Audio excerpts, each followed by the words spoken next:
Hello जी, अस्सलाम वालेकुम। उम्मीद है कि आप सब भाई ठीक ठाक होंगे and welcome back to my YouTube channel.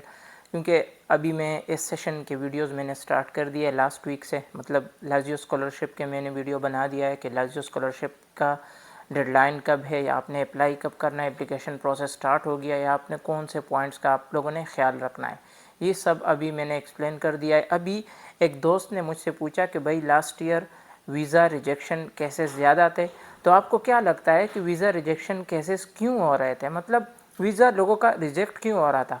को कुछ पॉइंट्स मैंने नोट किए हुए, तो आप लोगों के साथ भी शेयर करता हूं कि वीज़ा रिजेक्शन लास्ट ईयर क्यों हो रहा था, कौन से ऐसे पॉइंट्स थे लोग उसमें गलती कर रहे थे डॉक्यूमेंटेशन में, आइल्स में या कोई और डॉक्यूमेंट में, इस तरह कि वो उनको वीज़ा नहीं मिला। तो सबसे पहले जो मैं बार बार आप लोगों को बता रहा हूँ, नंबर 1 पॉइंट मैंने ये नोट किया हुआ है कि आप लोग जो रिक्वायरमेंट्स है, वीज़ा रिक्वायरमेंट्स, आप लोगों ने उसको ज़रूर सही तरीके से रीड आउट करना है। क्योंकि उसमें अगर एक स्टेप भी आपने मिस कर दिया तो इट्स मीन्स आपका वीज़ा जो डॉक्यूमेंटेशन है वो इनकम्प्लीट है। मतलब आपने कोई डॉक्यूमेंट्स इनकम्प्लीट लगा दिया या कोई फॉर्म फिलिंग में आपने मसला कर दिया या कोई मतलब आपने अपने एजुकेशनल डॉक्यूमेंट्स में कोई डॉक्यूमेंट्स उनको कम दिया, तो आपको बाद में मसले का सामना करना पड़ेगा। तो इसलिए मैं सबसे पहले आप लोगों को इम्पोर्टेंट ये बात बता रहा हूँ कि भाई आप अपना जो रिक्वायरमेंट्स का जो स्टेप है आप लोगों ने सही तरीके से रीड आउट करना है। उसके बाद आप लोगों ने देखना है कि भाई मैं सेकेंड पॉइंट की तरफ अब चल लेता हूँ कि bank statement. Bank statement Italy visa के लिए एक बहुत ही इम्पोर्टेंट किरदार अदा करता है, क्योंकि यहाँ पे मेरिट बेस्ड स्कॉलरशिप बहुत कम है। मैं अगर मास्टर्स और बैचलर्स वालों के लिए बात करूँ, पीएचडी वाले तो बिल्कुल साइड पे, क्योंकि वो गवर्नमेंट स्कॉलरशिप के लिए अप्लाई करते हैं, उनको एक लेटर दिया जाता है क्योंकि उनका तकरीबन 3 साल का उनका एग्रीमेंट हो जाता है कि भाई आपको पर मंथ इतने पैसे, इतने यूरोज आपको दिए जाते हैं।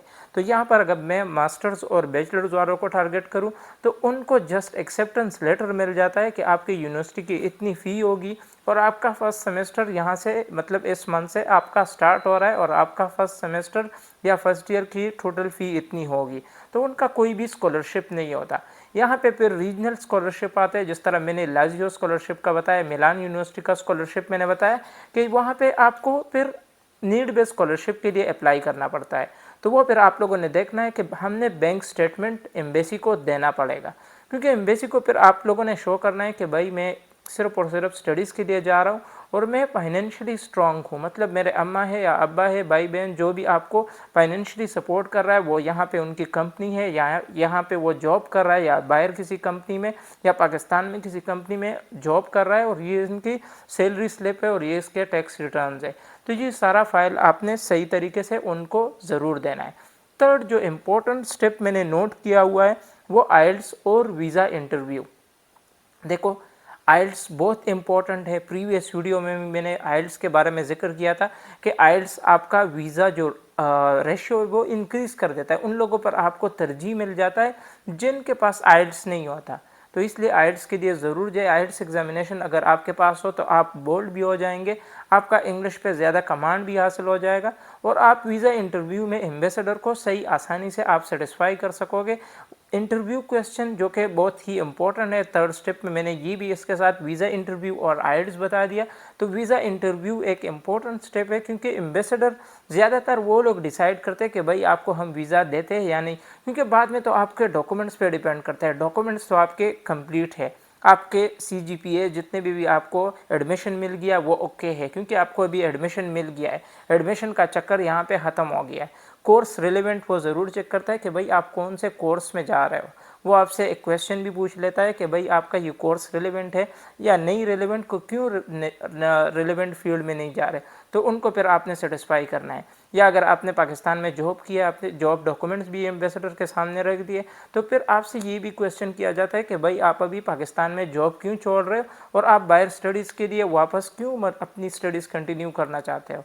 तो यही सारे क्वेश्चन अगर आपने इंग्लिश में सही तरीके से उनको आंसर्स दे दिए, वीज़ा इंटरव्यू क्वेश्चन आंसर्स पे मैं एक अलग सी वीडियो भी बना चुका हूँ कि भाई आपने वहाँ पर कैसे एम्बेसडर को सेटिस्फाई करना है, क्योंकि वीज़ा इंटरव्यू में इंपॉर्टेंट स्टेप यही है कि आपने वीज़ा एम्बेसडर को आपने सेटिस्फाई करना है कि मैं सिर्फ और सिर्फ स्टडीज़ के लिए जा रहा हूँ। तो ये सारे स्टेप अगर आपने सही तरीके से परफॉर्म किए, मतलब आपने सारे डॉक्यूमेंट्स भी टाइम पे कंप्लीट कर दिए, एम्बेसी भी टाइम पे पहुंच गए, वेल ड्रेस में भी गए, और अपने वीज़ा इंटरव्यू भी आपने सही तरीके से दिया, आपके पास आइल्स भी है, बैंक स्टेटमेंट भी सही तरीके से आपके पास है, सारे डॉक्यूमेंट्स आपके पास कंप्लीट है। सारे डॉक्यूमेंट्स में कुछ भी ऐसा नहीं है जो मैं एक्सप्लेन अभी तक नहीं कर चुका हूँ। सारे डॉक्यूमेंटेशन का मैं एक एक स्टेप अलग अलग 4-5 मिनट्स की वीडियो में मैं एक्सप्लेन कर चुका हूँ, वो आप देख लीजिए। फिर भी आपका कोई भी क्वेश्चन है तो आप मुझे कमेंट्स में ज़रूर बताइए। तो इन 4-5 बातों का ख्याल रखें, आपका वीज़ा नहीं रिजेक्ट होगा। तो ये मैं आप लोगों को बता रहा हूँ कि आपका वीज़ा नहीं रिजेक्ट होगा अगर आपने अपने वीज़ा डॉक्यूमेंटेशन को टाइम दिया, अपने मतलब स्टडी इन इटली पे आपने थोड़ा बहुत रिसर्च किया कि भाई मैं स्टडीज़ इन इटली के लिए मैं क्यों जा रहा हूँ, इस स्कॉलरशिप को, इस यूनिवर्सिटी को, इस डिपार्टमेंट को मैंने क्यों सेलेक्ट किया।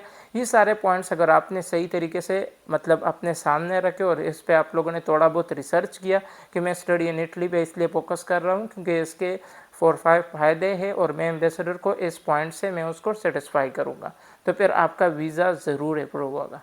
तो फिर मिलते हैं नेक्स्ट वीडियो में, अपने दुआ में याद रखें। अस्सलाम वालेकुम।